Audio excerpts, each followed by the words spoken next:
Beseder, Shalom Aleichem to everybody. And Chasdei Hashem, we have the schus to be here right now.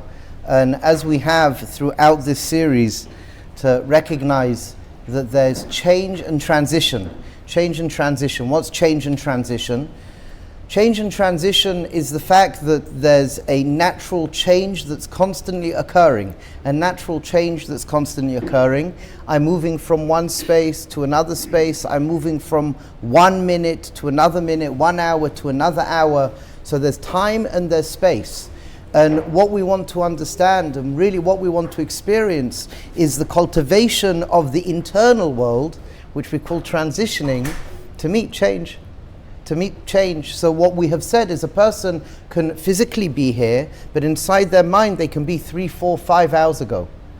So the transitioning has not caught up with the change, and sometimes we end up doing things that we're not so happy about because the person I'm in front of now is somebody who I love so deeply, somebody who I'm close to, somebody who I really want to be present with, but I'm annoyed in my mind because of something that's happened some time ago, and then I could bring that out on that person in front of me. So change and transitioning is when the chitzonius and the pnimis are meeting together. And as we've said, in the world of halacha, in the world of Kabbalah, we always find a union between the change and transitioning. There is Shabbos, and the Shabbos comes in, we make Kiddush. There's a change and there's a transitioning. We have a Kiddush ceremony to help the transitioning into Shabbos. We have Havdalah, moving from Shabbos into Chol. Again, the Havdalah is an akudah of change and transitioning that we can keep up. We have a practice, we have a prayer, we have a set of words that's meant to produce a consciousness that I'm now shifting from this time to this time, and in this time there's a certain amount of things I can do, and then in this time there's a certain amount of things I can do. So the change and the transitioning is very, very important. And as we said from the beginning, here in this series we're only speaking about what? We're speaking, number one, more cerebrally than experientially. We're speaking conversations of how we work, which we'll explain a little bit more in a minute. But the nakuda is what? The nakuda is Daat Tachton, and we broke up Daat Tachton into 2 parts. Part A is Daat Tachton chitzoni, which is spatial awareness, and then Daat Tachton pnimi is what's going on within us. And the way that we have been experimenting with that is just to take a moment. Just to take a moment, and you can have your eyes open or your eyes closed, it doesn't make a difference. And just to feel the ground under your feet. Feel the ground under your feet.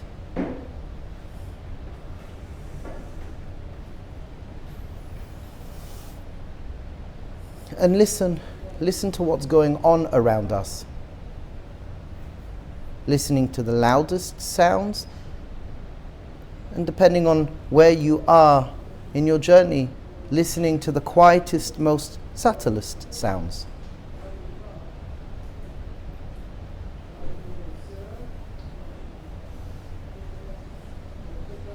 And now spend but a few moments just looking around.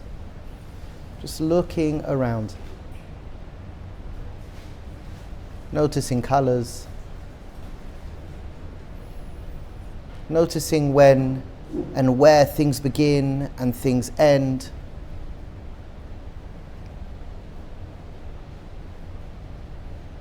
Noticing the space generally that you are in.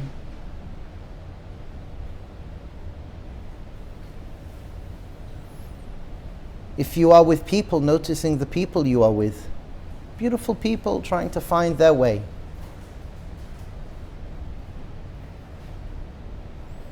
And notice where you are within the space.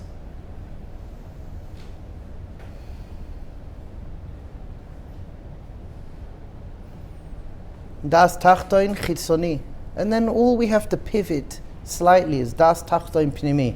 Just notice what physical feelings, what physical sensations I'm experiencing right now, if any.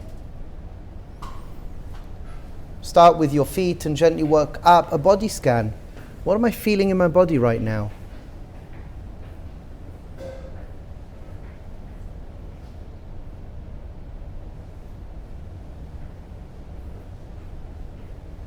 when I ask the question, however you interpret that question, that's the answer. What am I feeling in my body right now?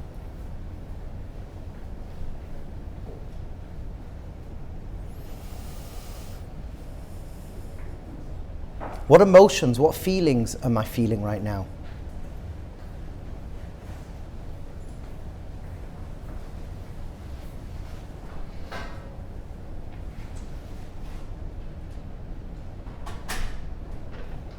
And if you can ask the question and notice what happens, what thoughts am I experiencing right now?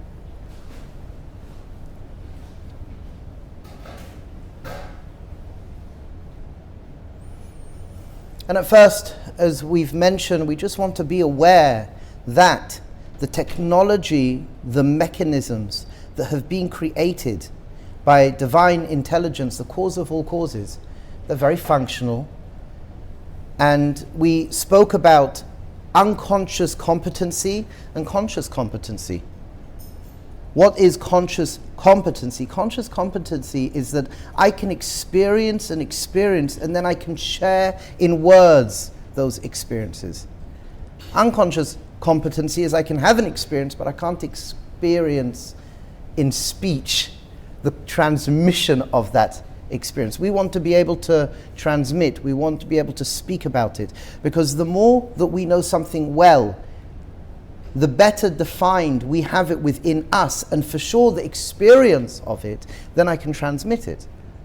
And Tachlis, as we said, Yiddishkeit on a certain respect, and this is what we spoke about in our first meeting, that Yiddishkeit could be a set of words on pages. Yiddishkeit could be there could be a certain dryness with it, that I have to keep these laws and these laws and these laws, and I have to learn this and this and this, and it could be, asphyxiating. You feel, so to speak, strangled. Where am I within this?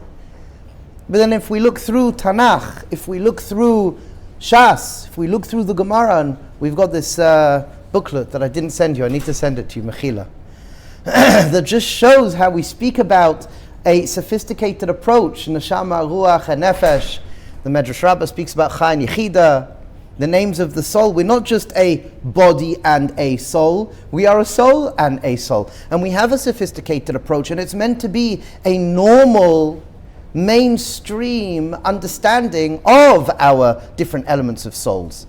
It's not something Kabbalistic, it's not something Hasidish, it's not something from the Musar Welt. This is found in Gemara, it's found in the Mishnah even, found in Tanakh, in Psukim. And we have a very sophisticated approach to the human mechanism. Divine intelligence created this world where there's patterns, and as we have said, success leaves clues. These patterns are there for us, and the more we can pick up on these patterns, the more we understand these systems. And when you understand a system properly, however big you go, same system, and however small you go, it's the same system. Fibonacci's principle, golden ratio, which is found in the Eitz Chaim, it's patterns, and patterns communicate a fundamental truth, an axiomatic truth. And as I said to you from the beginning, the reality is, if this is to be true, all human beings function like this. I personally believe I've bought into this. I told you already, I've bought into this. All human beings function like this. And the only way to disprove it is by conversation, by reflecting, by thinking. And either you will come and you will learn more and you'll find that you've missed something out, or you will realize, actually no, this is time and time again a truth. All human beings work the same way. We all work the same way, kapshutai. No one's so different. People, it's only, so to speak, the ego self that makes us think we're so different. We're not. We're all so similar. And the more you go up into the world of spirit, the more we move from the nefesh to the ruach, and the ruach to the neshama, we're even more similar. We're not different, we're more similar.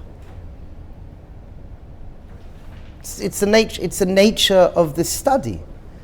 It's the nature of the study. And what we said is we have to give ourselves permission to be moved by this material, to investigate, to be curious. We have to give ourselves permission to be impacted by it. It's up to you, radical responsibility for you to think about, for you to reflect upon. And what we find, the more that we do it, and the more that we can have healthy conversations, the more that we can listen. And listening is the key component. We've spoken about Baal Shem Tov listening. I mentioned to you how Rabbi Singer, people would sit in front of Rabbi Singer, the Pilsner Rav, and for hours they would speak, and for hours Rabbi Singer would listen. And they would come out, and I'd be astonished. They would come out, whoa, that was unbelievable. Everything is different. Everything is different. Wow. And I'm thinking to myself, listen, I'm not sure what's gone on. You just spoke for 5.5 hours. Rabbi Singer didn't do anything. He just nodded his head. He said, Shalom Aleichem, Kibzit Sarab, come and sit down, and okay, Kol Tov, be successful. Kol HaShayifna, everything that becomes before you, be successful. And I asked Rabbi Singer, I said, what's Pshat? And he says, don't you understand? You have all the answers inside of you. You have wisdom. It's all inside of you. All I have to be is to be the vehicle to listen, to really see you, to really hear you. And what happens? All of this inner wisdom comes out. So I don't need to say much.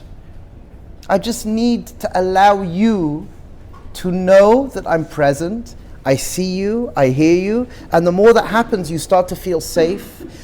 And the more you start to feel safe, you naturally shift out from nefesh to ruach. You become more conscious, tapping into neshama, creating an alignment.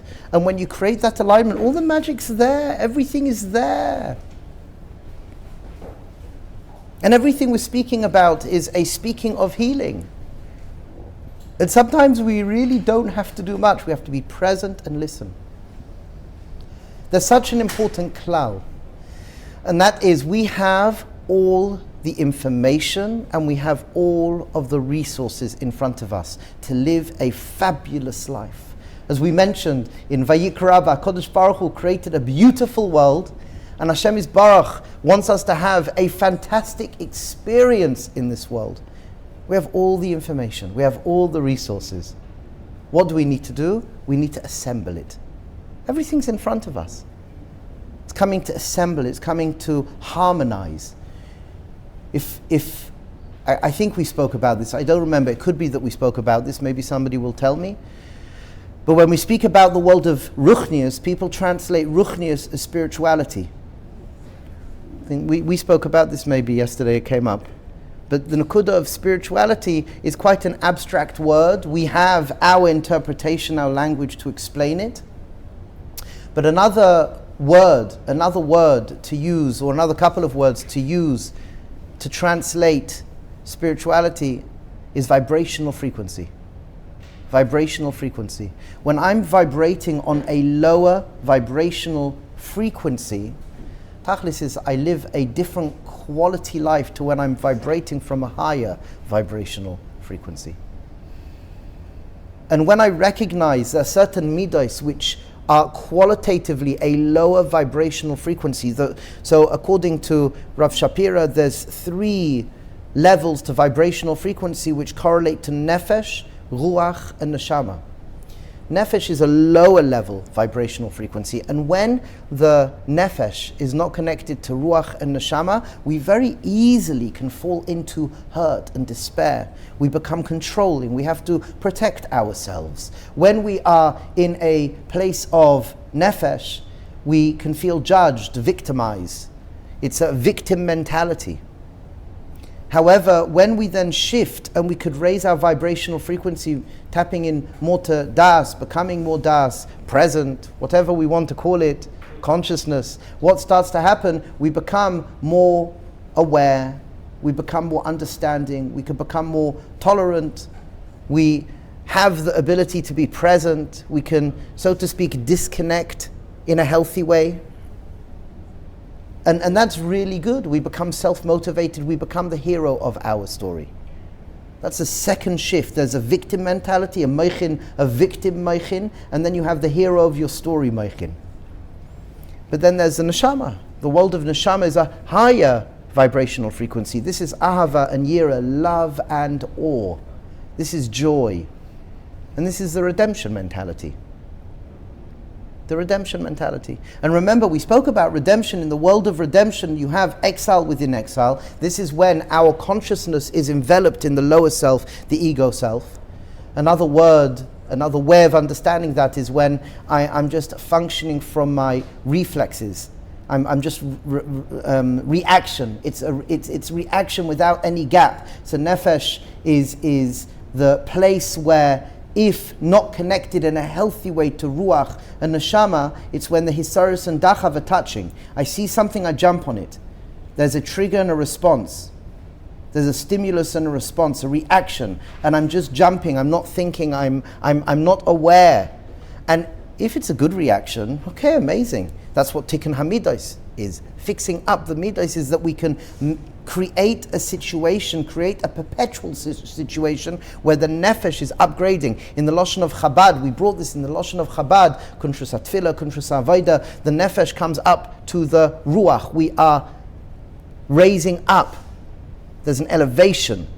And our natural responses become healthier. That only starts to happen two ways it starts to happen. Well, A, that's how I've been trained. So I've had a good experience and it's a good experience. And I become conscious that then I can witness there's a gap between the stimulus and the response. There's a gap between the hisaris and dachav. Look at that. I see something, and because there's Daat Tachton pnimi, I become aware. I'm relating to a thought. That's not the best thought. There's space. I can create a space, and then I can choose. So in the world of Nefesh Bahami, there's no gap. In the world of Adam, there's now a gap. What do I choose to put in that gap? Do I choose to put in sociological norms? Again, this is a teaching based on Rabbi Gerzi, son of Rav Avram Gerzi. Do I choose to put in healthy sociological norms? It's nice to be nice, and it's horrible to be horrible. Society functions better when I'm respectful.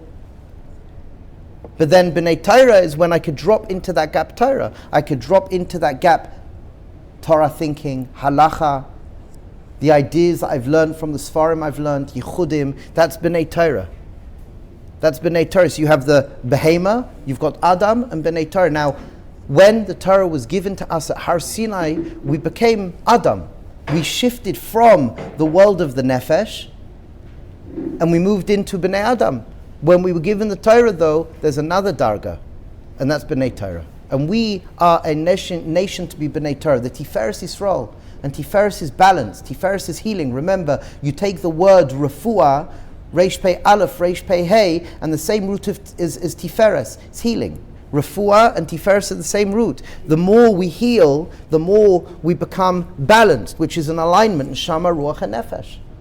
And with the Neshama, Ruach, and Nefesh process, the more we create an algorithm, the more we create an algorithm of alignment.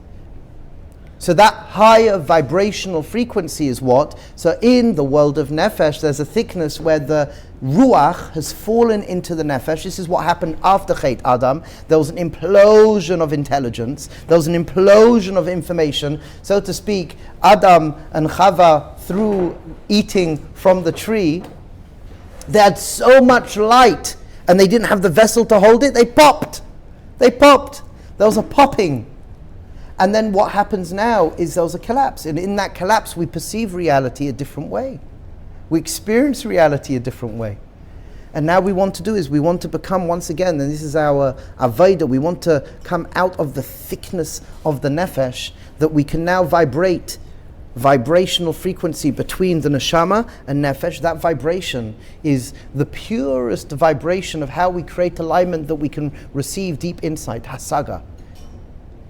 And when we are safe within our body, which is called bitachon, we mentioned the classical translation of bitachon is trust, but there's an experiential translation of bitachon, which is feeling safe. The more I feel safe within my body, the more I can choose to be moved. As we said, I can choose and allow myself and gift myself to be impacted by what's going on, and maybe even inspired. I can experience hasaga. And what happens? It's vulnerable. I can choose to be vulnerable. The safer I feel, the more vulnerable I can choose to be in the right space. And the more vulnerable I am, the more insight I can potentially receive. And remember, it's always all a gift. It's always all a gift. So when we speak a Torah of halacha, and we speak a Torah of words on pages, that's the foreground. The background is that there's an architecture to the soul. The background is I know how I work. The background is I'm not just a body and a mind. I'm not even just a body and a soul. I'm a soul and a soul. And whichever shita, which is beautiful if you think about it, is the body part of the nefesh, is the body the kli for the nefesh, ruach and neshama, whatever shita a person follows, the point is the conversation is there to be had. And that's magical. We have such a sophisticated approach. It's not difficult. It's not difficult. And what we said at the beginning of this journey, because now this may be our last session with the journey begins, the nakuda that we said is, number one, more of a cerebral conversation than experiential conversation. So we're not necessarily like meditating and things like that, we're just talking. And what we want to show is just through speech we can make a shift. And this is something very, very, very important. The safest way and the most expanded way to make change is through speech, is through the cerebral, not through the experience. Why? Because the moment you go into feeling, if a person has never felt before, it's very easy to block somebody off.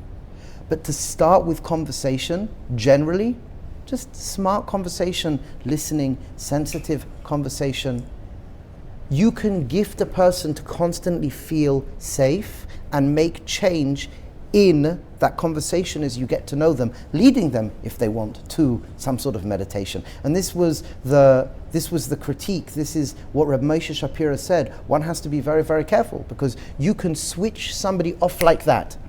Why? Because you can meet somebody and Rabbi Moshe Shapira would say, you want to raise your spiritual standards, you have to meditate.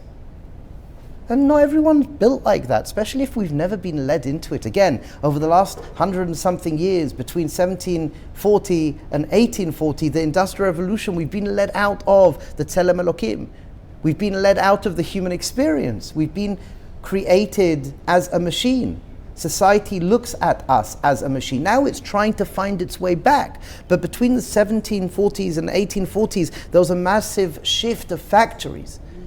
And we became a cog in the wheel. So, for example, the food pyramid, from a health perspective, where do we get our food pyramid? Which now, Baruch Hashem, is changing, is because Bnei Adam was looked at as a machine. The human being was looked at as a machine. What's the most basic nutrition I can give the human being in order to function so they can function in the machine? And at first it was just white flour and sugar, and they developed rickets and all sorts of illnesses. So then they added in this and they added in that. That became our sophisticated approach to food, which is unfair to us, because again, even the food that we place in our body leads us out of being a human being. It really does. It really does. A human being is not an animal. A human being is not an animal. We are the most sophisticated creature. Not necessarily biologically. There are other creatures on the planet that are more sophisticated than us in the way that we work. But the way we can present ourselves, the way we have the speech, we have the spirit, we have the connection, we're very, very complex creature on all dimensions. We are the bridge, as we said. We are the bridge between the spirit and the material. We are the remnants of Gan Eden. We're the remnants of Adam and Chava from Gan Eden. And our wanting is to find our way back. And we said we have 6,000 years to do that. And that's why we are having these conversations. We're having these conversations, again, conversations, more cerebral than experience. Because if we know something, and if you and I, if we're more centered and we're in a state of das, at least for ourselves, through conversations, but for a moment, our neurology can change and we can hear what's being said. We don't have to practice anything. Again, like meditation can take you away. It can put up that bridge. So some people, I've met this a number of times when I've met somebody, no, I can't meditate.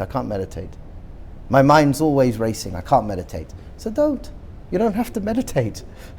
Like, again, you have to take away anything that can get out, or anything that can get in the way. You have to take away anything that can get in the way. And that means you have to be flexible. But that's the nature of das. The more you become a bal das, the more that you open up and you become more conscious, the more flexible you can become. The more you can meet the person where they are. Remember, in education, if the jumps are too big, you miss it. We have to be able to make micro steps all the way through. And we have to be so careful with creating equations. This is one of the major issues when learning the Sfarim.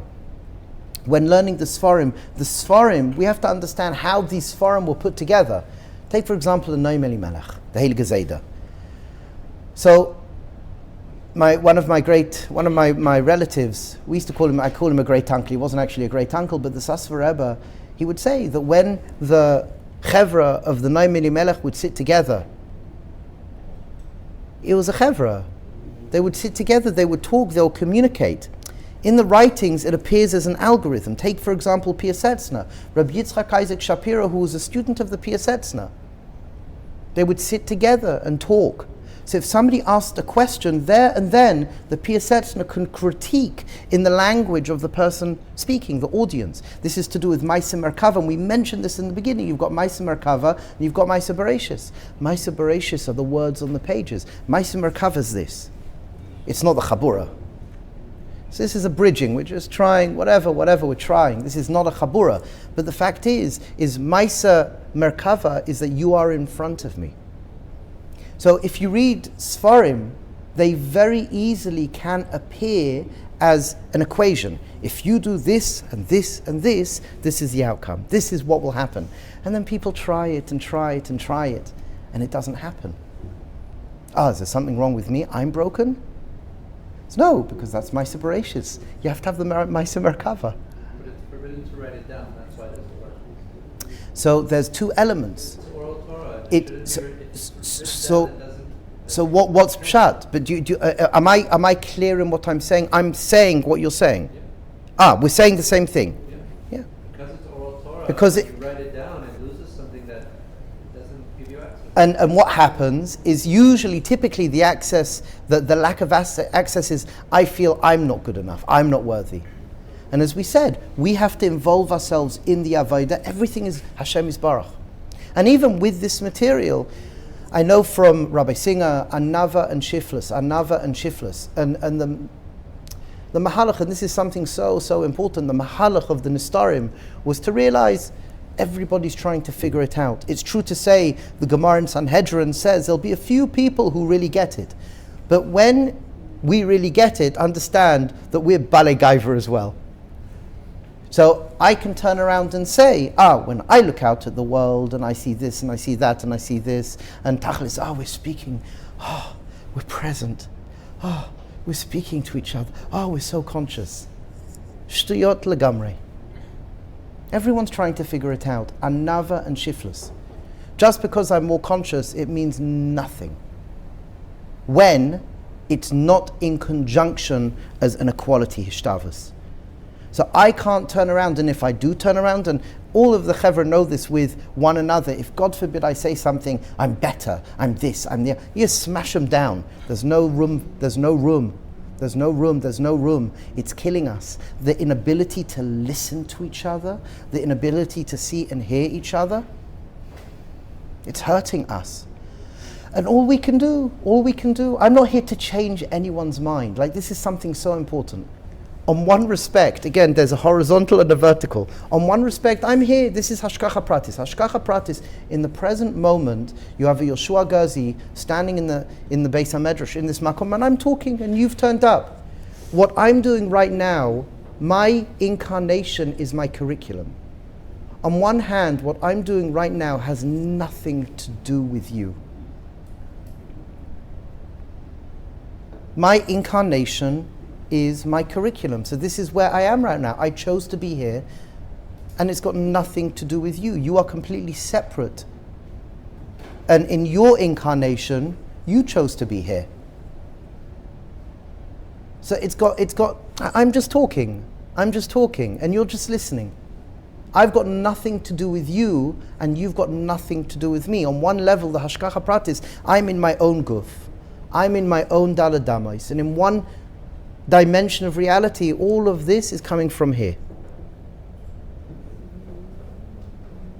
No entanglement. I wish I could live like that.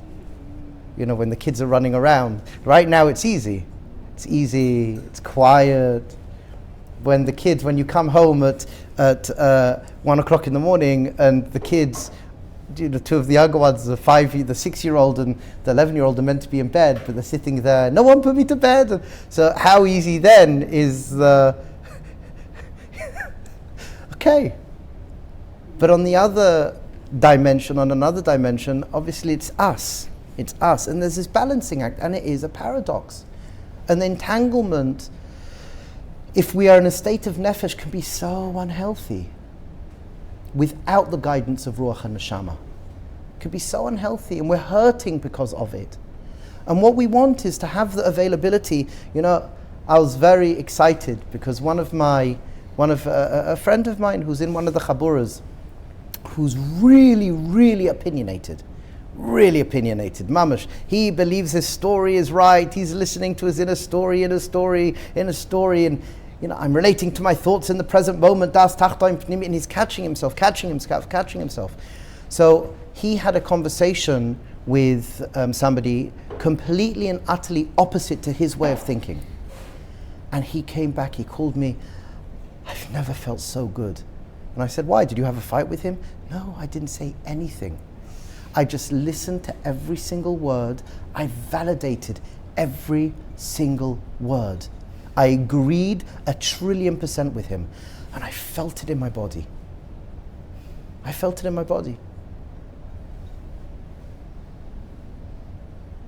Now, a person can turn around and say, oh, but you didn't try to change him? No, I just listened to him. More than that, in my body. I never had this experience in my body. I agreed with absolutely everything he said. I even said it back to him. And he said to me, do you have something to say back to me? And he said, no, I really hear you. Wow, thank you for this opportunity. He was thanking this other person. And this other person said, but I thought you were really I thought we were going to have like a backwards. And so I've got nothing to say to you. Do you chap what that means? If you within yourself can hold that space, but for a moment?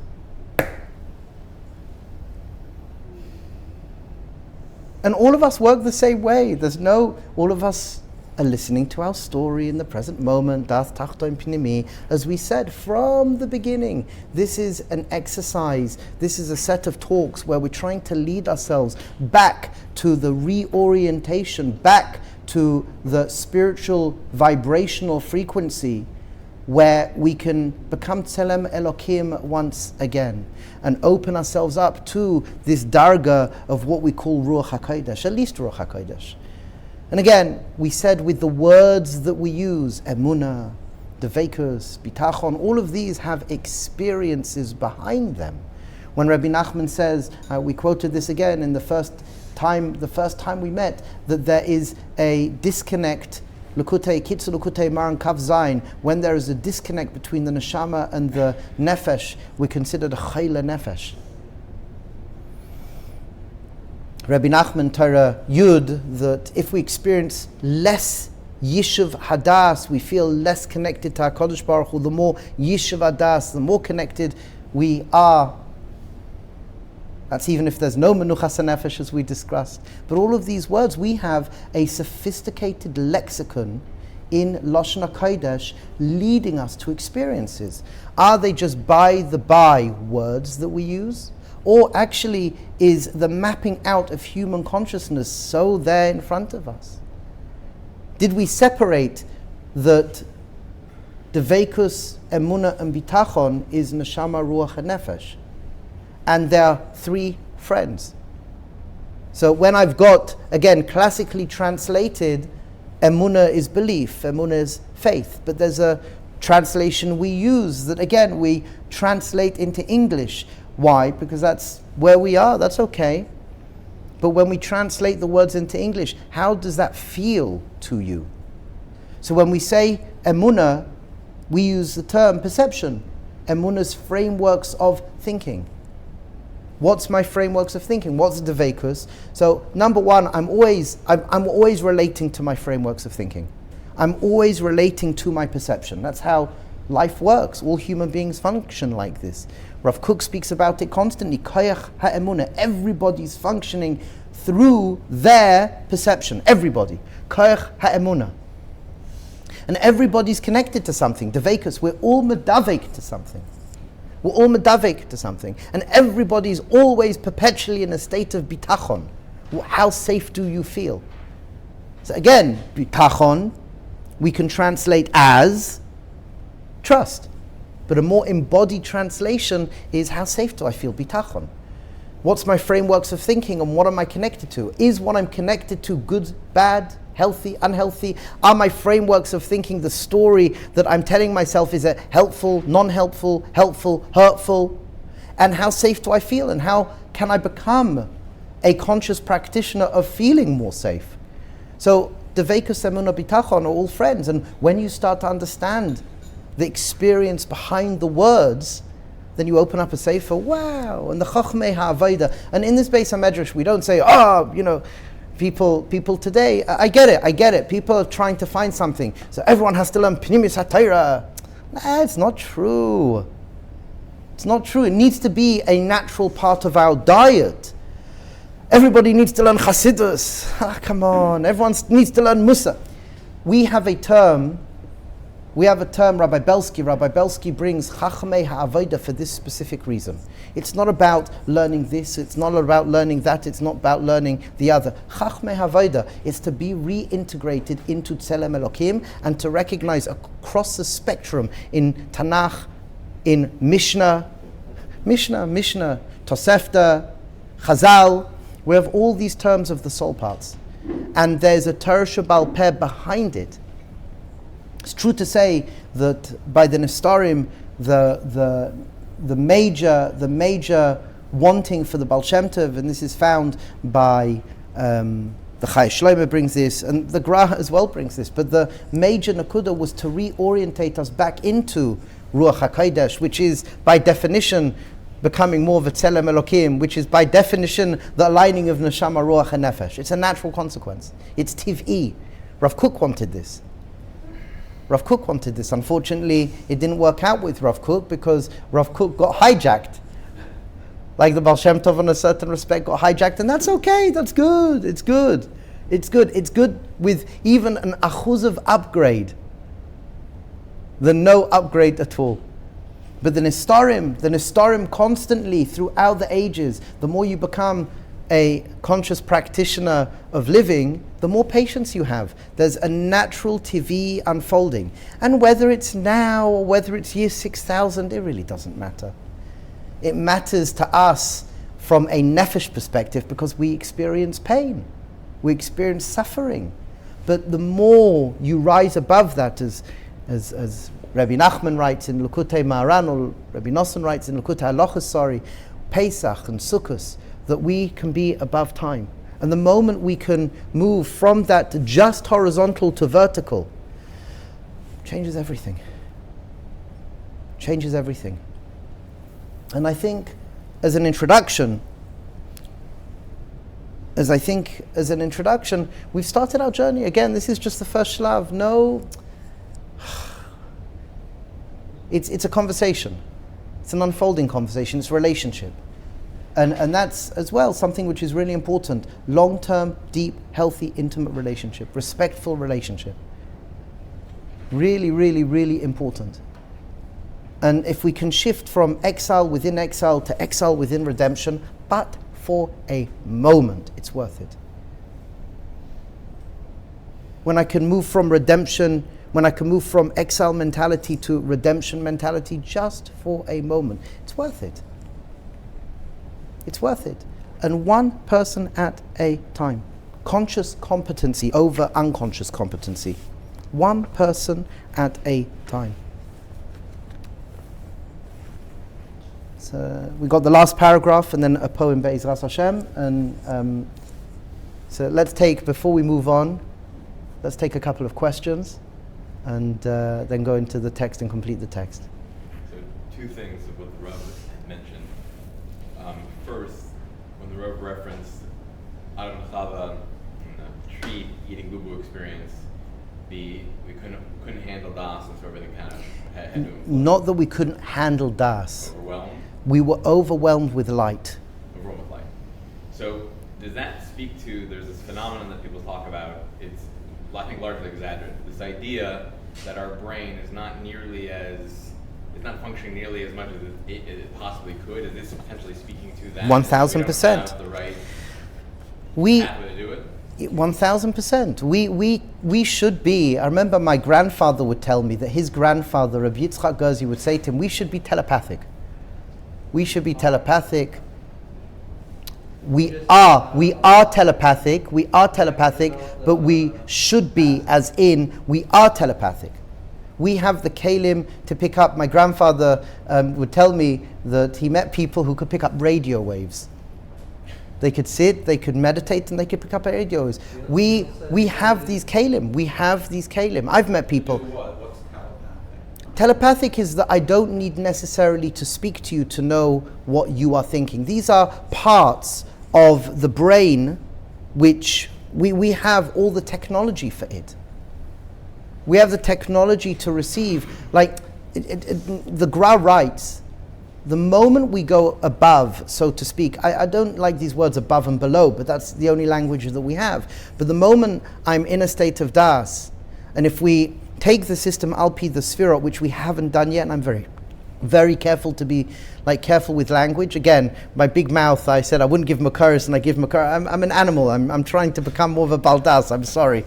I'm working on it. But this nakuda of superimposing the spheres, which are found in a number of places. You find it in a number of places. When we're speaking about nefesh, we're speaking about hod, netzach, and yisoid.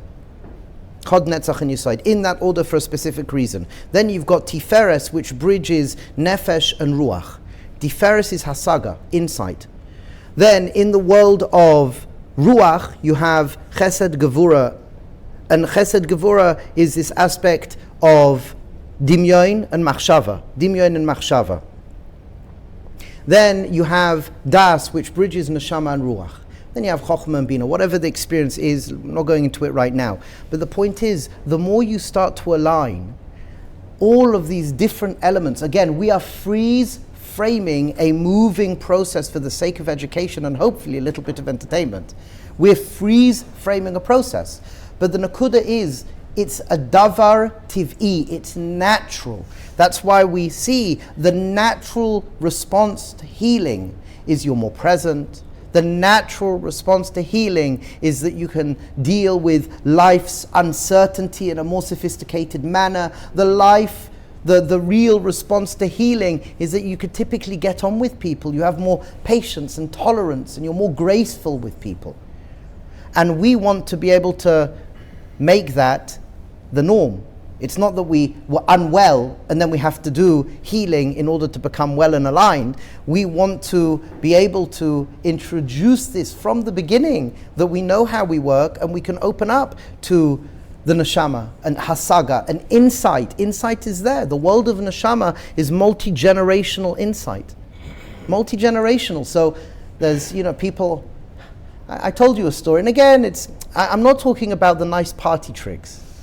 We're talking about the fact that this is meant to be part of our inheritance. This is meant to be who and what we are, and we function better from this, as we brought Mamash at the beginning of it as well. Rav Kook speaks about this. The Orach Chaim speaks about this in Shemot and Vayikra. The fact that we're not working towards Tselem Elokim and the reintegration of the soul parts decreases our capacity for what we call Ruach HaKodesh, and that hurts us.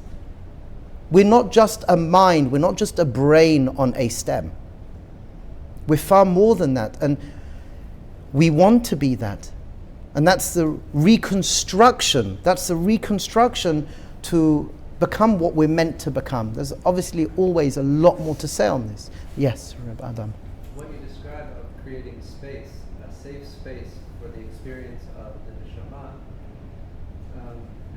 I feel like you're saying it directly, but like part of me wants to really put a finger on it, that it's not only creating space for Bechira in my responsiveness, and not only creating space to receive the Torah, right, to reveal like the midot of the Torah, align myself to the Torah through Bechira, and not only creating space to receive Ruach HaKodesh, which is really awesome, but the space that's created is a space for Naran. And Naran is Prati, which means that there's a download coming all the time. That's my essence, it's my neshama. And if I create that safe space, so this is a space where I can, from the beginning of the shiur was about ability to change, to be fluid. So if my neshama has space to express itself, so what's coming through me, all my little decisions, all of my netiyot, like my things that are attracting, pulling me, or are coming from this essence. It's not something I even need to. If I've created the space, my neshama is wholly in essence and is coming through and expressing self. It's who I am. It's a part of me that wants to connect and wants to be nourished and to give.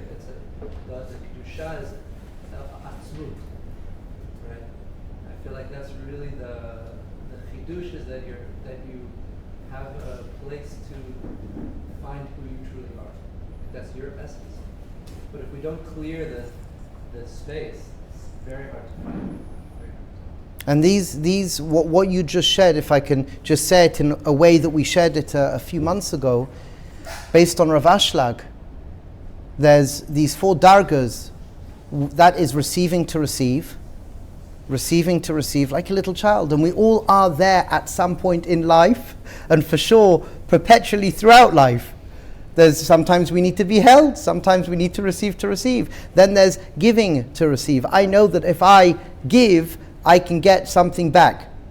Giving to receive. But then there's another layer of maturity which we need to shift into. Really, we need to shift into. The first 2 people live with. So for example, if I do a mitzvah, I get schar in olam haba. We do it spiritually as well. But we have to shift into the next level of maturity, which is giving to give. Which is as well good. Giving to give is that I can give and feel good within myself. I don't need anything from the outside world. But then this higher darga where you cleanse all of the pipes is receiving to give. Receiving to give. Beautiful, thank you. So until now we've really spoken to your own process. And we've spoken to the fact that within your own process, all of this is happening. But what we want to understand, is going now and completing the text, and then we'll read this poem. We are all going through this process. We're all relating to everything we have spoken about. And again, it's not a matter of an equation. Okay, now I've gone through all of these. I've come every single week. And now I'm this, and now I'm that. No, it's being present. And as I said to you, it's like a joke. A joke you don't think about. So this material, kiviyachol, so to speak, there's an aspect of just allowing it to wash over you, to listen and allowing it to wash over you. The parts of you that need to get it will get it, and that's it. And it's okay. It's okay. We'll go weiter. So what we can say is that we are all going through this process as we live. This is what each and every human being experiences. What I'm going through in this process is in fact what the other is going through as well. Although the context of our experience is very different. So again, from a place of nefesh, the experience may be described differently and felt differently. But nevertheless, as we said earlier, everybody is relating to the fact that they think. Everybody is relating to the fact that they have emotions, they feel. Everybody is relating to the fact that they have physical sensations. The content is different. And what we want to do is to understand there is the fact of the experience and the malleability of the experience. And we can upgrade that story, and that's what Tikkun Hamidos is. Why? Because as we've said, the nefesh is, so to speak, high. The kli is higher than the or. In the Arizal, in the Zohar, this is something you mentioned yesterday. The Zohar speaks about the shulchan and the lechem.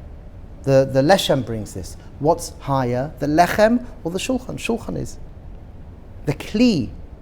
The more we cleanse the Kli, the natural consequence is our lenses are cleaner. Do you remember we spoke about that? The lenses become cleaner, the perception becomes better. That's what Tikkun Hamidais is, upgrading our story. What does that mean, though, in relation to the Shulchan versus the Lechem? The Shulchan, you would think, is the vessel. It's the table, and it's holding the Lechem. Lechem is higher. It's the light. It's the Lechem is the light, the Shulchan is the vessel. So the Leshem says that actually what's higher than the light, the vessel. But You would the think it's Zohar says that counterintuitive The Zohar says that the light comes according to the vessel. So the vessel really determines the quality of the light. So the cleansing of your nefesh, It's a similar. this is Urim v'Tumim, it's the same idea. It's also, it would be like a parallel, like the idea with wine, based on the barrel that it's put in. Like, I mean, they speak about this, that very much that can dictate the quality of the wine. Correct. That's a very direct Correct. idea as well. And we spoke about the Nakuda, I'm always relating to my levushim. I'm not relating to the or. This is Aspaklari, as we read, I think, last week. Eino sheme'ira to Aspaklari sheme'ira. I'm relating to the world through my interpretation. I'm not relating to the world itself. And the quality of my interpretation is to do with the content of my thinking, feeling, and physical sensation. There is a fact that I think, feel, and sense. There is a fact that everybody has a story that's being told. I can cleanse and upgrade and make that story even more beautiful than it is at this moment. And that's what Tikkun Hamidais is. That's what Musa is. That's what Cheshbon HaNefesh is. Cheshbon HaNefesh is, have I made my story a little bit better than yesterday, today? And again, Hashem has gifted us a beautiful world and wants us to experience a beautiful experience in this world. Do we allow that to happen? Remember, that's based on the Medrash Rabbah. Based on the Medrash Rabbah in Vayikra and Shir HaShirim. Hashem Yisbarach took Avram Avinu, took Adam Rishon through the garden and said, look, I made a beautiful garden. Don't mess it up. Obviously, it was meant to happen. Medrash Rabbah and Shir HaShirim, if Adam and Chava had the opportunity to eat from the tree, they'll eat from the tree again. What it means, who knows? But this is where we are right now in this moment. If you have a garden and young children, then you know. Then you know. You understand, like, you can want all you want, that the garden will stay clean and that they're not going to make a mess, but those kids are going to go play in the garden and something is going to break. Chazda Hashem. But isn't that the beauty of the garden? That kids get to run in it and Yeah. make the mess that they want? Yeah. And then we can fix it up afterwards. Again, we're the little gods. Remember in Tehillim, in the beginning of Tehillim, we're the little Hashems, Elokims. So, with this knowledge, maybe we could be more compassionate, and maybe we can be more understanding and kinder. We want to be caring, sharing, supporting, and encouraging, while respecting healthy boundaries. As I think about this, it would be wonderful if, as human beings, we live with this high level of consciousness and be beings of giving. All of us together making our world a more beautiful, special place. So, Baruch Hashem, and I just want to read out, for those who want, we've got, unfortunately it's not in this edition. It's not in this edition. This is the Gilui Adas, the Tefillah of Gilui Adas that we spoke about. And the last part of the kuntres that's not in this edition. And I'll just read it out from here.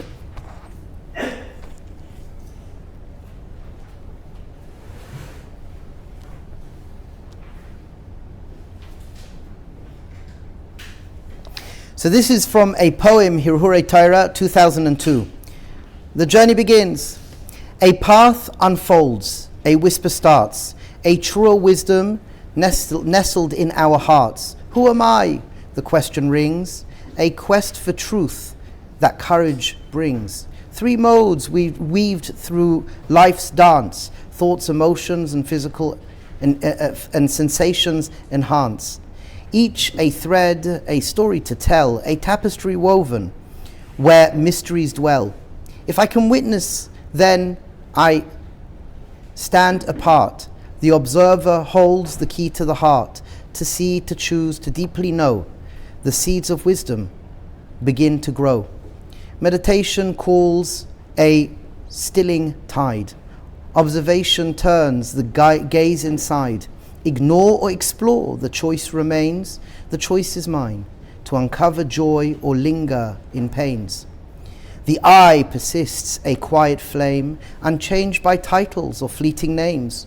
Tools we share, yet paths diverse, a sacred rhythm, a unique surge. Being present marks the start, exiting the mind, the worlds impart. Moments stretch, eternal, profound, the now becomes the holy ground. Each soul journeys, none alone, through inner landscape, the seeds are sown, to live, to grow, to truly see the standing steps of what can be. So, Baruch Hashem, Baruch Hashem.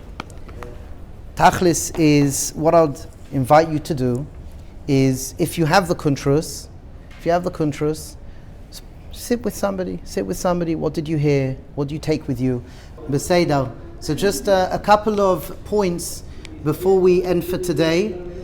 So Tachlis, what we've spoken about in this kuntres, as a recap, what we've spoken about in this kuntres is, number one, there's an architecture to the soul and there's a sophisticated approach in how we work. We shared right at the beginning that for now we explained there are 3 layers and we spoke about 1 layer. The 3 layers is there's Daat Tachton, Das and Das Elyon. Das, just give a very quick definition, is a term we use for consciousness. Das is awareness, Das is the witness. And Dat within itself has things it can do. So it can observe. Das has the ability to, your consciousness, you can shift to separate from something, and you can shift to connect to something. And all of this is found in Pesukim. Our definitions that we are sharing here, unless stated otherwise, everything is found in Pesukim. K'pshutai, k'pshutai. We spoke about one element called Daat Tachton, lower Daat. And that is, number one, I can be aware, stage 1. And what we spoke about here is I could be aware of the space I am in. We label that Daat Tachton Chitzoni.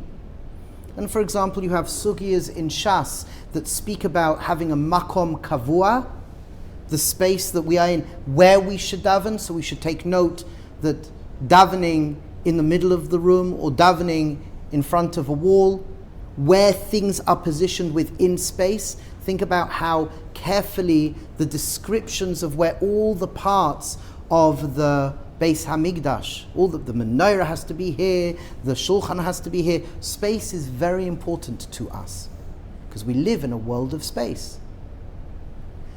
And as well, apart from Daat Tachton Chitzoni, our spatial awareness, to the best of our ability to becoming self-aware, that is what's happening inside of me. What's happening inside of me. And we so far have shared that Daat Tachton Pnimi, in the Nefesh self, we are relating to our physical sensations, our emotions and our thoughts, fleeting thoughts, Hirhurim, Regesh and Rigshe Gufani. And remember, what can get in our way? 2 things, language. So the presentation of the ideas we're sharing here comes from a system, and what you will find, different words describe the same experience in different shitot. So whereas we're using the term dat, the Gra, for example, uses the term seichel. He uses the term seichel as awareness. And specifically we're using the term dat because that's what we received, but it's important to understand anybody who had this Messiah is really sharing the same experience, using different words. So some people will lay out what we're describing in Neshama, Ruach and Nefesh, within Neshama, Ruach, Nefesh, Chai and Yechida.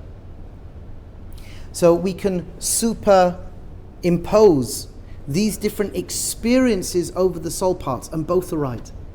Both are right. So, for example, we said in the nefesh we have physical sensations, emotions, and our thinking. That's in the nefesh. However, if you go, for example, at many junction points in Sifrei Chabad, the physical sensations are the nefesh, the ruach are the emotions, and the nefesh is our thinking, and then the chai is our consciousness, and the yechida is what we call neshama. So what we are wanting to try and just converse and come to recognize is anybody who had the Messiah of the Nestarim are saying the same, speaking about, trying to describe the same experience. And they're asking of us to join in to the way the human being is meant to function, educating us back into Tzelem Elokim. And here what we spoke about specifically, number one, more cerebrally than experientially, just through conversation. And hopefully saying enough, I'm relating to my thoughts, I'm relating to my emotions and my physical sensations in the present moment. Saying that enough, maybe we will catch ourselves just a little bit. And for sure, the more you hear it, the more it becomes a reality. So I just had a thought. Do I want to choose to explore or ignore?